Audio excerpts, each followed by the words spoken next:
later. Oh, I didn't know it would tell me that recording was in progress. Wonderful. So really excited that everybody is here and that we are in our second session of our collaboration between Kehilat HaKerem and Beth Shalom. I'm going to hand it off to Karen to sort of outline how the next hour or so is going to be. But I just want to sort of relay, more than anything else, my gratitude that all of you are here. Building a relationship across communities is not easy to start with. To build relationships across communities across the planet is that much more challenging. But we have the wonderful foundation of connections between us. Many of us have visited one another with the long history that Pittsburgh has with Carmiel Misgav, and just excited that all of us are here to continue that path that we are collectively on. So I'm going to hand it off to my friend and colleague Karen Veit to describe how this hour is going to work.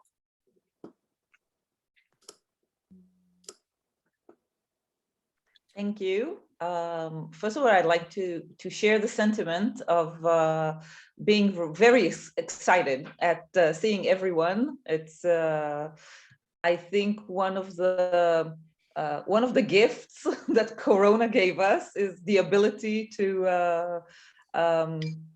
accept distance learning and to see it as a positive thing. And it really allows us to connect over the ocean, which is amazing. Today, we're going to focus on getting to know each other's communities, and we decided to focus on 2 short lectures on the histories of Beth Shalom and Kehilat HaKerem. Marian would give the lecture on Kehilat HaKerem, and I understand there's a recording by Chris for the history for Beth Shalom. And we allocated around 20 minutes for each lecture, and then we'll give some time for questions and sharing. So without further ado, let's start. Marian, could I invite you to start? With pleasure. Okay. All right. I think this is also not only for our friends in Pittsburgh, also for some of our new members in Kehilat HaKerem, who for sure don't know our history. Mm-hmm. And I think to begin with, in order to understand the Kehilah, the congregation, you have to know what Carmiel was like 40 some odd years ago. Carmiel is a development town situated in northeast of Haifa, and it was established in 1964. The government wanted to ensure a Jewish presence in the Galilee, and this was one of the ways they did it. It was when we moved in 1979, which is when the congregation started, it was really what you call a development town, which means that there were no internal buses. Yes, there was a bus that went from Tzfat to Haifa about once an hour that went through Carmiel, sort of. With the population of that much of the town to go through. A lot of people didn't have telephones, which was kind of fun and interesting. When you wanted to see somebody, you either put a note under their door or just went and knocked on their door. And the roads were not as good. There was only one lane each way from Carmiel to Akko, and with a bypass lane on a passing lane on the big hill, which meant the traffic was very slow. And it took a lot longer to get anywhere than it does today.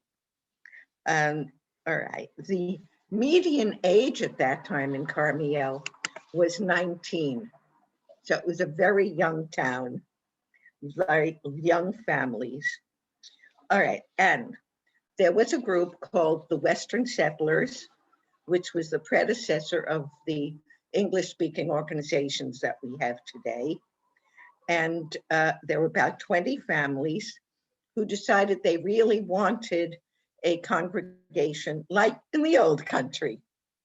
And so they got together, and with a rabbi named Moshe Cohen from the Masorti movement here, which started, by the way, at the same time as our Kehilat did. And this was it must have been in the summer of 1979. And we were, my husband and my family and I, were in the absorption center in Kiryat Yam, it's like north of Haifa, doesn't matter. And we came to one of the first organizational meetings. And that's why I'm giving this lecture, because I was there. And we decided to start. Our first services were in a youth clubhouse in what's called the Dromit, in the southern part of town. Sort of, there's a park, and the city gave us to use that clubhouse for our Shabbat services. And then about a year later, we were moved to the Golden Age Clubhouse, which is more or less in the center of town. And we used first the upstairs part, and then they moved us to the newly built downstairs part after a few years. As I said, 20 families, young families with a lot of kids at that time. And my daughter was the first bat mitzvah in 1981. Of course, as a development town, the city had a very transient population, which meant that people were constantly coming and going and leaving. And as a result, the congregation also had these kind of members.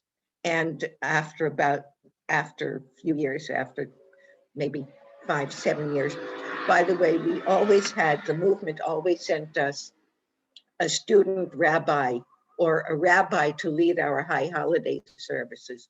The student rabbi would come once every 2 or 3 weeks, and he would give us lessons and lead services, give drashot, and so forth. We didn't have people who were skilled in synagogue skills at that time. Quite a difference from today. Anyway, we got to the point where the congregation dwindled so that there were only 3 of us who showed up on Shabbat morning. And so we were saying, well, maybe we better close our doors because we can't go on like this. But we still kept the group together. And for example, we had a Tu B'Shvat Seder at one of our members' homes. And actually at that time, there were women who said, well, we should be able to do something about it. At that time, I was very opposed to opposed to the women participating in services, because I saw mostly these women who were American lib women who said, anything a man can do, I can do. And they had no knowledge of Judaism, really. So we said, okay, we're fading, we're disappearing, try. They didn't do anything. So at that point, we had student rabbi come, one of the student rabbis, who gave us lessons and a whole series about women and what they should do and shouldn't do, whatever. And at that point, also, all right, I'm getting ahead of myself. We had a new group who came into the congregation, and after we had sort of disbanded, we decided, well, at least we should have high holiday services. So we got a rabbi from the movement to come and lead us. And And as I say, we had some new members who really did know something about Judaism. And so we decided the guy that started the services, who is now our shofar blower, Jake Margolin, and he started this whole thing at this point. And anyway, we said, gee, they were so good, those services, we really should continue. So we started having services every other Shabbat, and then we gradually got to having services every Shabbat morning. And then eventually we got to have them on Friday evenings as well. And at that point, we had, as I said, services on Shabbat mornings. We also had a problem at that point with the language, not of the services, not of the prayers themselves, announcements and the drashot and all that sort of thing. And there were people who said that, well, this is Israel. We don't want to be known as the English-speaking congregation of Carmiel. We want to be known as the Masorti congregation. But there was those who said, we need to have English because most of us are English speakers. And there was quite a big fight about this whole thing. And eventually we reached a compromise. Yes, all right, we will do things in Hebrew, but we will translate things into English. And that's pretty much where we are today, except we don't translate everything nowadays, but we do put, well, getting ahead of myself again. Okay, fast forward a little bit, about 10 years after that, where we had a succession of student rabbis and guest rabbis who led services on high holidays and so forth. We really wanted a building of our own.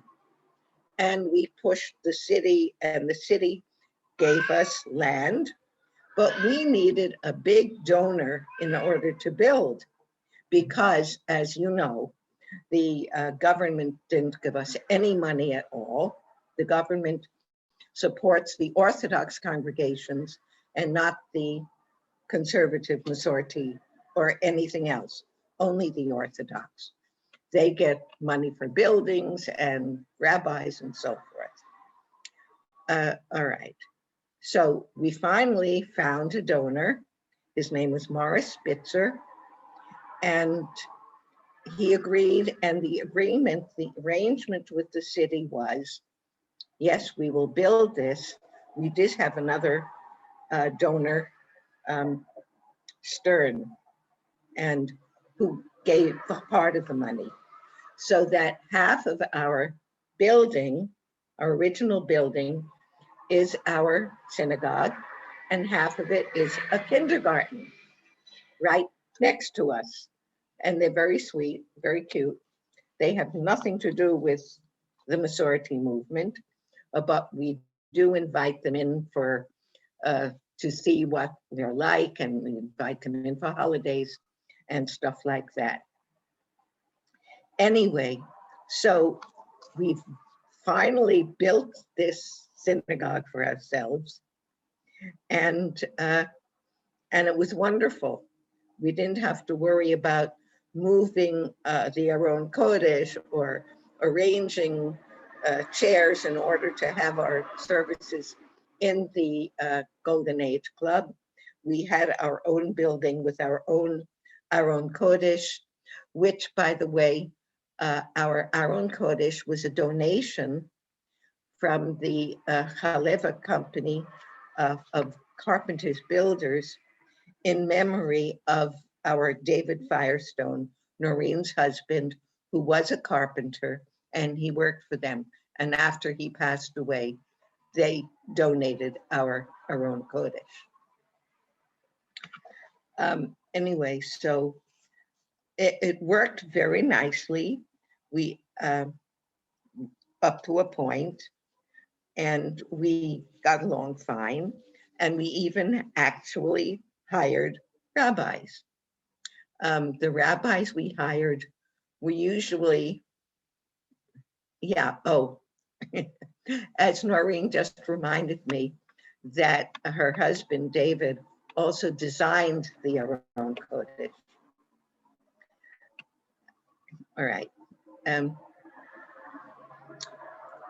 Anyway, so we had a succession of rabbis who were with us about 3 years for each one. And after a while, they moved on to bigger and better congregations, or for various reasons, we lost them. And Rabbi Tzvi, we're very grateful, stayed with us with his family. And Julie, who is our president now, is his wife. We also have,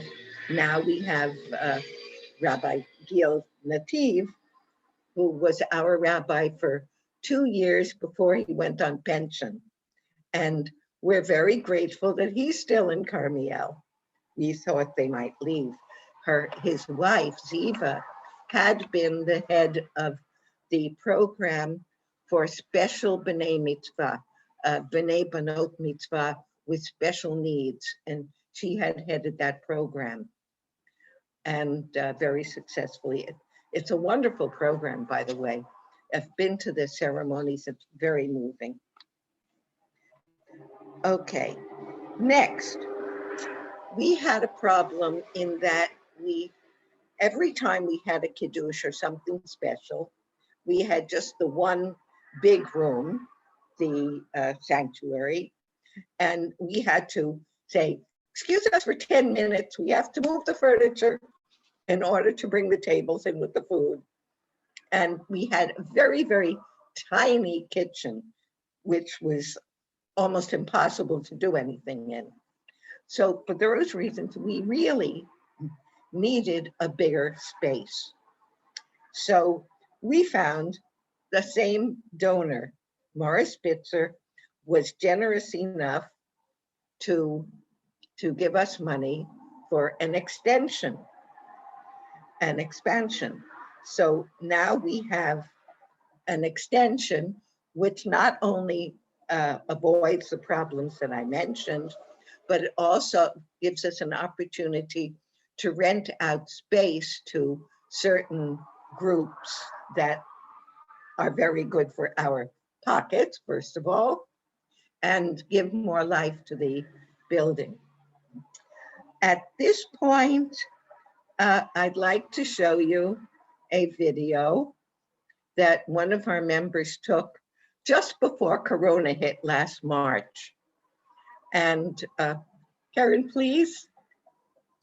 I have it here ready to go, so I will share it. Okay, I'll talk while it's going on. Okay. All right. Can you see it? Almost, yes. Okay. All right, this is the street, the entrance to the building. Going into the parking lot. We're in the parking lot now. Should I press play? Yes, please. Shalom, אני בקהילת HaKerem, All right. מגרש חנייה. All right, this is our bar bat mitzvah teacher speaking, and I will tell you what it says. Do you want me to turn the volume down? Yes, please. I'll leave it a little bit so you can hear what he says. Okay, all right, good. אני נכנס לבית כנסת דרך All right, this is the entrance. Here is, this is, all right, that's the other side is the kindergarten.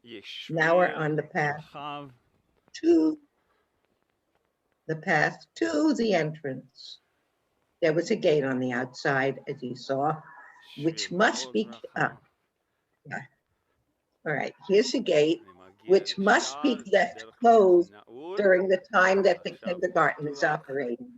It has to be locked. And here's a little plaza before we go in. And there, Morris Spitzer Community Center. ודלת כפול גדולה. And אז here we אני go נכנס inside. לבית כנסת, And that's Robert, his פונה reflection. שמאלה, All right, it's a bit of a mess because this was ופה done יש גם דלת כפולה. before. אני before. נכנס, Those are a t-shirt and a shirt that we had made with for Kehilat HaKerem. ועוד פעם דלת This is כפולה. where we stored our כדי Sidurim, להגיע לחצר Motzarim, האחורית צריך Umashim, להיכנס לבית and here's כנסת. the sanctuary itself. This is our Etz Chaim, אוקיי, זה הבית כנסת, ויש גם שוב. yeah. And here's outside with this nice patio, which is a mess at the time that the picture was taken, because יש דלת, needed to וזה do some building. But it was האזור nice.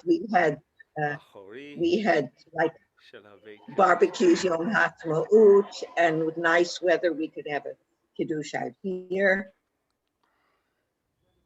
And picnics we could do out here. הנה האזור עם All right. הדשא. Now, מסביב. and on the other side of this lawn is the kindergarten. Right through that gate.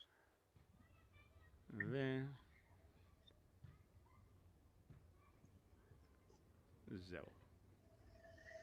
There. שוב החלק האחורי של הבית כנסת. The back part of the synagogue. Then I will tell you what's happened now.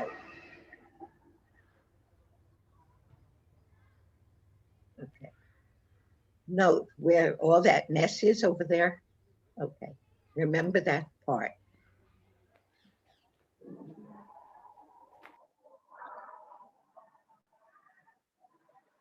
Okay, thank you, Jeremy.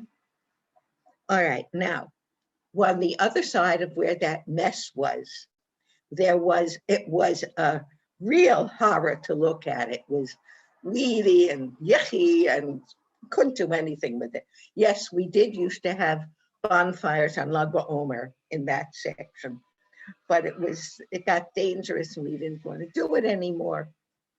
Anyway, just before Corona, or just after this video was taken, one of our members, shall I mention her name? Yes, okay. It was Elisheva, who donated money to make a patio on that end and a garden. And it worked out so beautifully. The first time that we were allowed to have services outdoors during Corona, the patio was ready. Just the timing was absolutely beautiful. So we had services out there. And we had a beautiful garden, trees, flowers, herbs, and one section left for the community to have a garden. And we have planted vegetables and they have been harvested. And we have kale and beets and radishes and horseradish for next Pesach.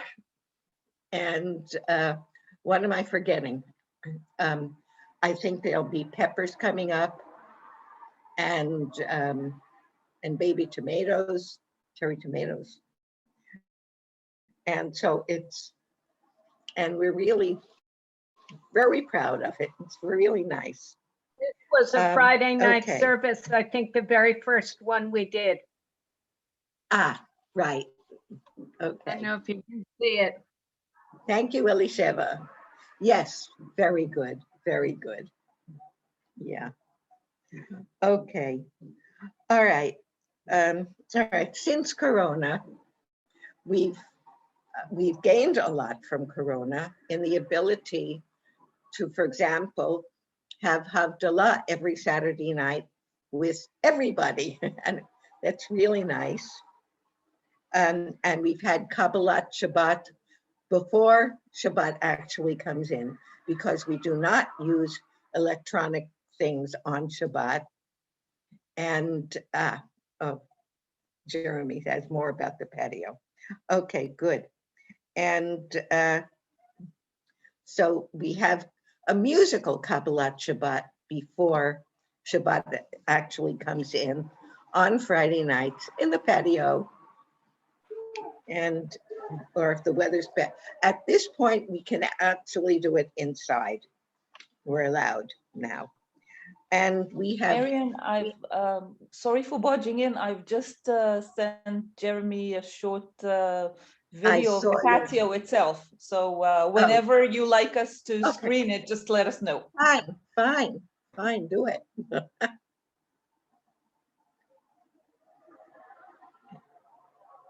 Give me 1 second to bring it up. It'll just take me a sec.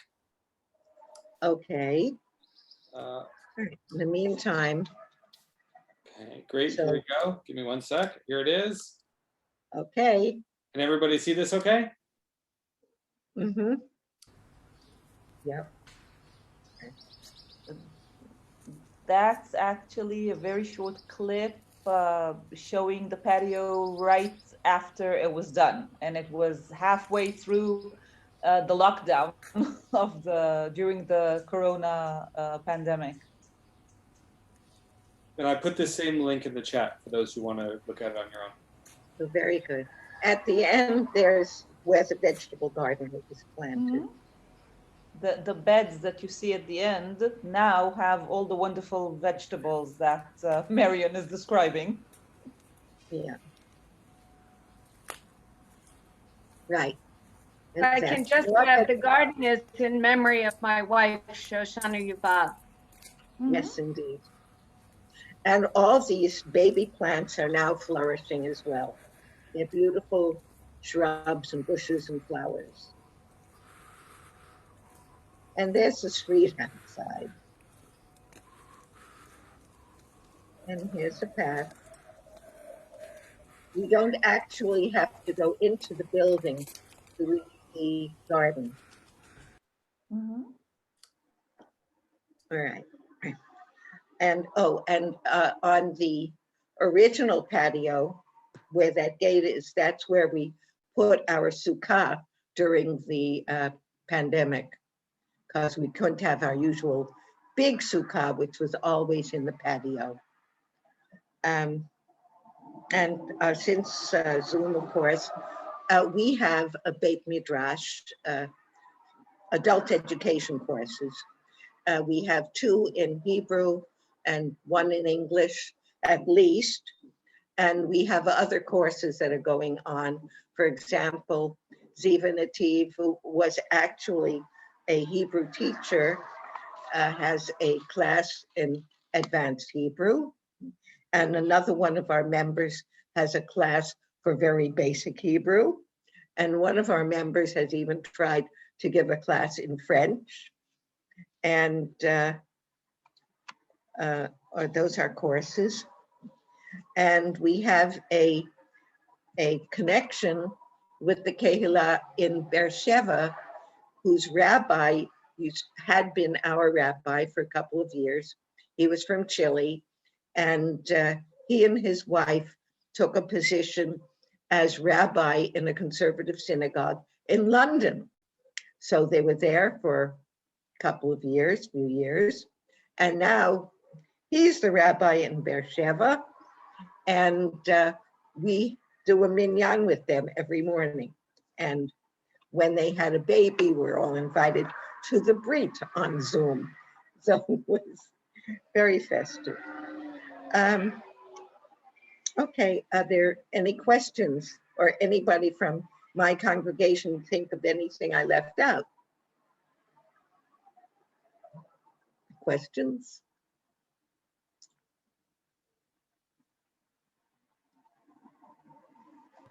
Feel free to unmute yourselves and share questions or comments. Your patio is just lovely. And I believe Ella Shiva, you mentioned that in our other class. at one point that you were doing that in memory of your wife, and it's really lovely. It's a Yes. beautiful, beautiful living memorial. Yeah, Thank we had a you. I lovely was so glad dedication. to be able to do it. And the timing, as Marion said, was perfect. Well, I want to thank you for sharing that with us. That is really lovely. Indeed. Yes, we all appreciate it very much. So I'll take this opportunity to sort of introduce Beth Shalom's component of our learning today. And I'll just spotlight myself here for a sec. So Chris Hall prepared, he was unable to be here today, but he prepared a video with the help of Honey Foreman and Tammy Hepps, who both have deep, deep knowledge about Beth Shalom's history. Beth Shalom has been a congregation of over 100 years. And I'm actually not going to say that much at the moment. I'm just going to show the video, and then at the end of the video, we can all gather together and share our own thoughts. So I'm going to share the video. Can everybody see this? Okay. Yes, the thumbs up. Wonderful. Great. And here we go. Thanks very much, everyone. I'm very excited to share this material with you. I'm very sorry I can't be time synchronous with you. I found out today, when I'm recording this, that I was just going to be unable to arrive because I'm having some work issues. That's the problem with having a class during work hours sometimes, but again, my apologies. I hope that this is a useful substitute for my live presence. I also want to thank Honey Foreman and Tammy Hepps. They pulled together a lot of this material for me.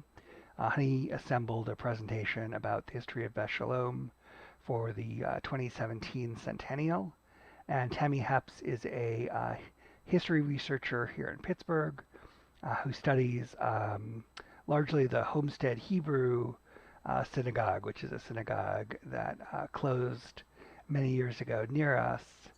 But she is also a member of Beth Shalom, a good friend, and has a lot of information about the synagogue as well.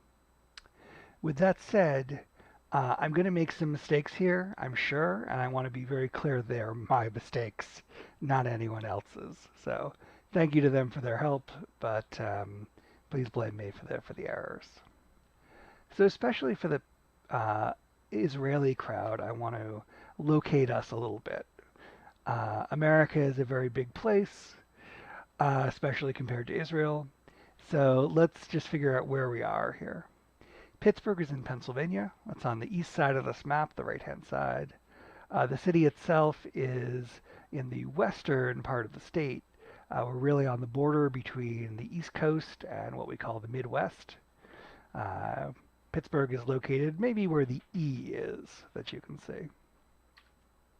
Here's the city itself. I'll just note historically, the Jewish community in Pittsburgh started maybe in the mid-1800s, and it was largely downtown or in Shadyside or in Homewood, which is just across the river to the south of Squirrel Hill. The community in Squirrel Hill didn't really get started until just about the time that Beth Shalom itself was founded. And in fact, Beth Shalom was the first synagogue in Squirrel Hill. And it really, its founding started it was part of a trend, we'll say, that led to a lot of movement within Pittsburgh for the Jewish community. So here's the building as it stands now. We'll just sort of ground us in how things are now. This is Beth Shalom. On the right, you'll see is the sanctuary. On the left is the extension that holds our preschool. Here's the main sanctuary itself. We have these beautiful stained glass windows. The sanctuary is enormous. There's something like 600 member families. And on high holidays, this building is packed. If you can imagine, it's not just the seats that you're seeing here. It's seats below where the camera is positioned and also at the same level where the camera is positioned. There's a balcony where this picture was taken. And so all told, I don't even know how many seats there are. There are more than 1,000 seats, I'll say. So let's start at the beginning. So in 1917, the community was founded. So there was a congregation founded. They did not yet have a building. They were renting space very nearby where the building would eventually be, but in Squirrel Hill at the corner of Forbes and Murray, which is sort of the main intersection in Squirrel Hill. In 1922, as you can see from this announcement, the members of the synagogue decided to build their own building. And that was actually constructed, construction was started in 1922. Here's the signing of the agreement to build the building. You've got the clearly the sisterhood members and the men's club members on different sides. And this is the building that they constructed. It was finished in 1923. This to a local Beth Shalom member's eyes looks kind of like our main sanctuary, but as you'll see in a moment, it's actually a different building. It was built in the same place, but it was fairly quickly deemed to be too small, so a larger building was constructed. This is now in 1931. So this is really beginning to look like the Beth Shalom that we're familiar with, though again, still smaller. The main sanctuary is the main building here. To the left of it, as we're looking at, is sort of an annex with administrative rooms. There's a religious school. In fact, these handsome young people are graduates from the religious school in 1932. There was obviously a lot more work going on in the building other than just having services, as there always is in any synagogue. Here, for instance, is the Bar Mitzvah Club from 1942. And I also just want to mention the first rabbi and rebbitzin of the synagogue. Rabbi Rose was hired by the synagogue in, I believe, 1924 and served until his death in 1951. So he obviously had a huge influence in the shaping of the synagogue. He went through all this change, and then the new building was constructed under his watch. So that brings us to the next phase of the history of the building and our community, 1957 to 1970. Here is the rabbi at the time, Rabbi Schuyler. I just like this picture because there's cute kids in it. And here's the vision that they had at the 40th anniversary, so that's 1957. Prior to this, actually, in the 40s, they had purchased the space that you're looking at here. So again, the main sanctuary is on the right of this picture, and in the center of the picture is a lot that was purchased in 1942. And at the time that this art was made, there was a home, a large home, on this space that had been bought from the family that was living there and had been turned over to the religious school. But it was not big enough for their purposes, so there was this proposal 40 years after the founding of the synagogue, 1957, to expand the synagogue onto that land, remove the house, build out the synagogue. That actually did not happen in 1957. It waited 10 years for the 50th anniversary. I love this picture. This is the 50th anniversary cake, and built sort of into the cake is the sculpture of what the new synagogue is going to look like. So you've got the main sanctuary on the right, the annex on the left. It's a very similar design that they had 10 years prior, but now they're able to actually do the construction. Here's a less cakey rendition of that. And Beth Shalom members would recognize this is, very similar to how the building looks today. So ground was broken in 1968. There's this delightful 5-handled shovel that I believe is on display in the building currently. But there is a lot of pictures of people taken with the 5-handled shovel. Here's the Sisterhood presidents who are breaking ground. And here's an aerial view of the synagogue with all the land cleared and ready for construction to begin. This just gives you a sense of what was done. So the building in the upper left there, that's the main synagogue, the main sanctuary. That was expanded down in this picture, maybe, I'm guessing, maybe halfway down into the cleared lot. The rest of that cleared lot is a parking lot. And then the right-hand cleared lot in the upper right is was expanded into a religious school that was later turned into a preschool. So there's a large building to the right of the main synagogue as well. And here's the picture, ground level, of what the building looked like when it was completed in 1970. Again, not very different from how it looks now, though of course there was one more major change to the building. And that was the fire that happened in 1996. Now this is a very interesting event to me personally. It's one of those historical events that has not yet become history. I came to Pittsburgh, in 2014. So, I have no memory of this, but many people at the synagogue do. And if you talk to, an old timer in the back of services, you can get them going on what the fire was like, what happened, what they did during the fire. Right? It was a big event. And just to give sort of some backstory there, the fire started about 2 p.m. on a Wednesday. There were around 100 children in the early learning center. And when the fire alarm went off, the head cantor stopped the head maintenance person and said, "Hey, this isn't a good time for a fire drill. What are you doing?" And the head maintenance person said, "This is not a fire drill. Get out of here."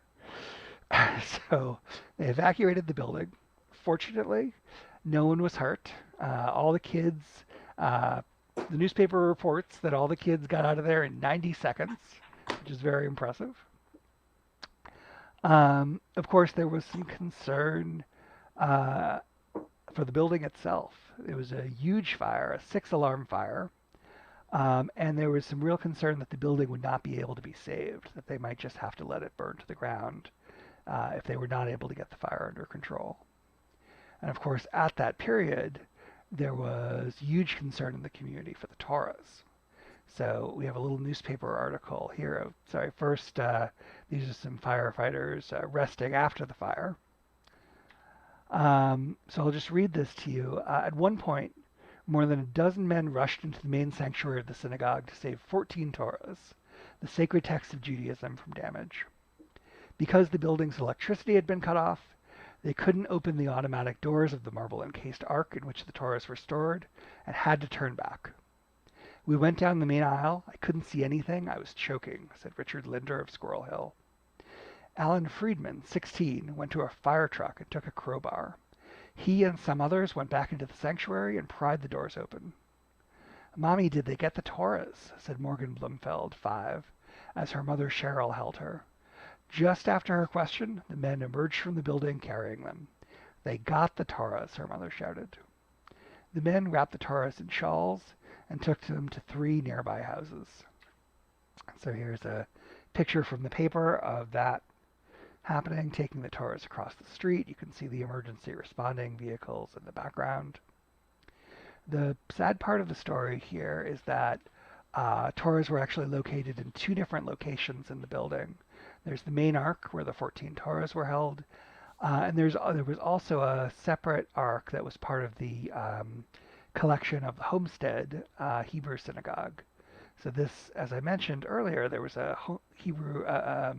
Jewish community in the Homestead Hebrew synagogue south of Squirrel Hill. By The 80s and 90s, that community was almost gone, and almost everyone had moved to Squirrel Hill. And so the precious things of the synagogue were given to Beth Shalom so that Beth Shalom could keep them. And the real tragedy is that shortly after that happened, this fire happened, and the Torahs were damaged beyond repair. Many of the really irreplaceable artifacts of that congregation were lost as well. Fortunately, there are still some artifacts that remain. We still have the Homestead Hebrew Chapel in our building, and it's a big part of the history of Beth Shalom. But here, as you can see, Rabbi Steindel here is leading the members of the synagogue as they bury these two Torahs. 3 years later, the synagogue had been repaired. There was a huge upswell of support from the community. Not just the Jewish community, but members of all faiths really came together in Pittsburgh. The interior of the main sanctuary was damaged by smoke, by water from the efforts of the firefighters, and it had to be restored. Almost everything had to be changed. The big exception here is the windows. These stained glass windows were part of the 1931 building, and they were damaged by smoke, but they were able to be repaired, which is great. So that brings us to today. And I mentioned Rabbi Steindel. This is the sort of history of our rabbinical staff. But Rabbi Steindel was the rabbi during the fire, and he remained our rabbi until 2009. Rabbi Steindel and his wife, Lisa Steindel, are both still members of the congregation. They're both active in the community. Lisa leads some Derek events, for instance, and they're both wonderful people, and I'm glad that they're part of the congregation. This is Rabbi Warbo, who left. He was 2009 to 2013, I believe. He left shortly before I arrived, so I never got to meet him. But he taking over for him was Rabbi Levin, who was our interim rabbi for 1 year. And I will always have a very special place in my heart for her. She was the rabbi of the congregation when we arrived, and she did the Simchat Bat for my daughter. So just very, very warm feelings about Rabbi Levin. Oh, and I'm sorry, I'll say as well, she's currently in Israel. She's been living in Israel since she left Beth Shalom. I believe she's not far from Kehilat HaKerem, though I don't have her, the town that she's in front of me. She's in the north of Israel. And this is Rabbi Edelson. He is obviously our head rabbi and has been since 2014. He's been doing an excellent job. He has, had the sad responsibility of overseeing some tragedy here at Beth Shalom and really in the larger Jewish community. I would be remiss if I didn't mention the synagogue shooting in 2018. It really shook up the entire Jewish community here. Obviously, Beth Shalom, fortunately, was not directly affected, but we, were able to host the New Light congregation, another congregation that was in the Tree of Life building. We hosted them for several years. I'd like to think and hope that our morning minyan, especially morning and afternoon minyan, provided a sort of refuge for many people who were coping with the aftermath of this tragedy, and it's still, is keenly felt in Pittsburgh today. Of course, there as well. Derek was founded, I believe, 4 years ago. There's Rabbi Marquis. This is Talmud study before it went online. I think that some of the people on the call now will recognize some people in this picture from Monday morning Talmud study. We soon outgrew the coffee shop where this was taken and expanded into, into Zoom, I suppose. As well, probably the most recent building change in the synagogue. The biggest renovation since 1996 with the fire was the addition of solar panels onto our preschool roof. That also involved repairing the roof. Bruce Rollman and Rich Feder, who are both in the center of the picture. Bruce is in front of Rich, and unfortunately Rich is a little blocked. They were members who were central in this project. You can see Rabbi Edelson is tall and on the left there. There's some Pittsburgh political leaders. Mayor Petito is on the right, a little blocked as well in this picture. So that's been a real win to just happen very recently in April of this year. And finally, I just want to leave you with pictures of our presidents. So Debbie Firestone has been the president for the past 2 years here. She, by the time I am recording this, she is still the president, but our annual congregational meeting is happening tonight. And I fully expect that Alan Coppola on the right here will be elected as our new president at that meeting. So congratulations to him. And thank you all very much. I appreciate your patience in allowing me to give this presentation in a recorded fashion. I hope it's still of interest. I think we have a really great and deep history here at Beth Shalom, more than 100 years of history. And we're really part of a deep Jewish community. There's something more than a dozen, I'll say, synagogues just in Squirrel Hill. Maybe a third of the population of Squirrel Hill is Jewish, and there are members of all different denominations, whether that's, if they're unaffiliated from any denomination, Orthodox, Conservative, Reform, Reconstructionist.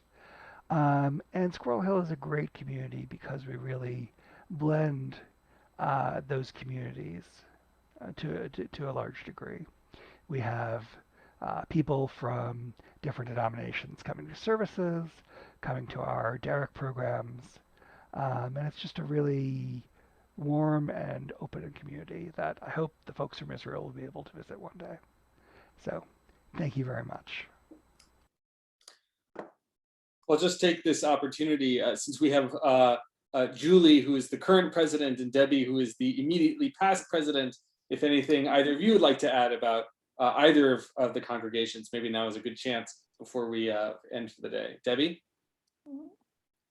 Well, I'm really happy to be here. Thanks to Julie for reminding me about this, because I don't know, I just wasn't clear that this was happening. But anyway, yeah, what Chris said is, just really exactly how we are proceeding, and looking forward to the next 2 years when I can relax and be a homebody and just have the opportunity to observe everything and work a little bit behind the scenes rather than out front.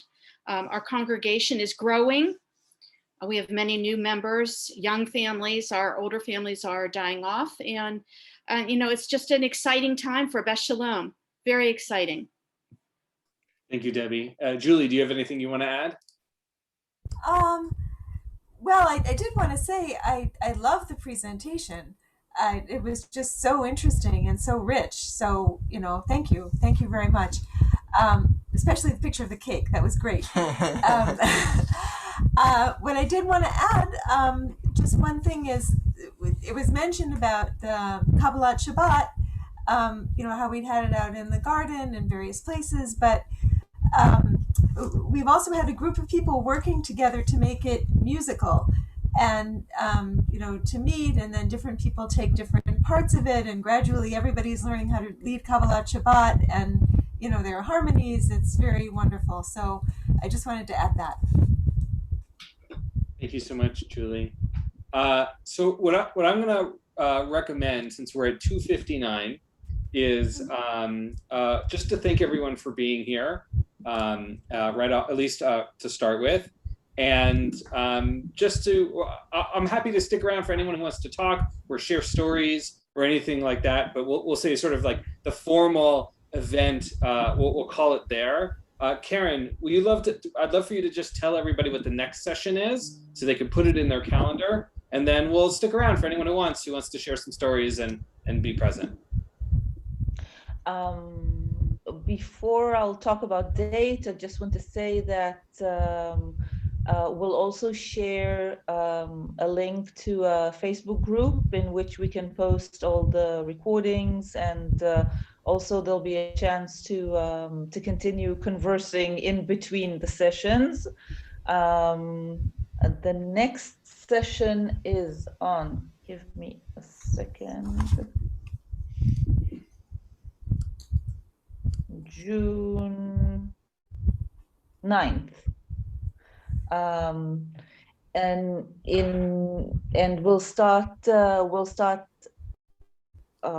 we'll actually have 3 modules, each module focusing on one concept. We'll talk about freedom, we'll talk about religion and society. I mean, one module is freedom, the other module is religion and society. We'll also have a module on equality. I'll share the link of the complete program via email so that everyone will have the dates, the topics, and the links for registration. Fantastic. Here, it's in the chat, Jeremy, thank you. Yes, I put it in the chat for anyone who that, but we'll send it out by email anyway. So thank you all for being here. If you have to go, feel free to do so. But and so I'll end the recording there. But anyone who wants to stick around for a little while, no one's being kicked out. Feel free to stick around. And I just want to extend a thank you to Marion and to Chris, who did wonderful preparation and wonderful presentation. I feel like I've gotten a chance to see the Kehilat HaKerem building, and just to get to know its history was really just a pleasure for me personally. And as for Chris's presentation, I learned new things as well. So certainly benefit all around. So I'm going to end the recording. Yeah, Marion, please. May I ask what time? Is the session on June 9th going to be at the same time?